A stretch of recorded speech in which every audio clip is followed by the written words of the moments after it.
வணக்கம். பாம்பு கடி வைத்தியர் பாபு. இந்த வீடியோ பதிவில் நம்ம என்ன பார்க்க போகிறோம்னா, தேள் கடித்தா என்ன செய்யும், பூரான் கடித்தா என்ன செய்யுங்கிறத உங்களுக்கு தெரியப்படுத்துகிறேன். தேள் கடித்தா கடித்த இடத்து நேர் நம்மளுக்கு, அதாவது கடித்ததுக்கு ஒரு 1.5 அடிக்கு மேலே குடுன்னு ஓடுத மாதிரி இருக்கும். ஓடி கீழே இறங்குறதும் ஏறுறதும் இருக்க மாதிரி இருக்கும். கையில் கடிச்சுன்னா கையை தூக்க முடியாத அளவில் இருக்கும்.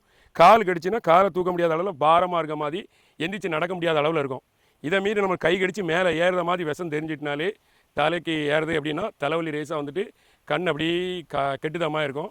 அதுக்கடுத்து வெம்மரத்தல்னமாக இருக்கும். தேள் கடிக்கு வெம்மரத்தல்னா விஷம் முத்திட்டுன்னு அர்த்தம். அதுக்கு முன்னாடி நம்ம என்னென்ன உதவி பண்ணணுமோ முதல்ல அதை பார்த்துக்கணும். பூரான் கடிச்சுன்னா என்ன பண்ணோம்னா, பூரான் சில ஆளுகளுக்கு வந்து ஒன்றும் செய்யாதுமாங்க, சில ஆளை பாடப்படுத்திடும். பூரான் கடித்த உடனே வீங்கிடும்.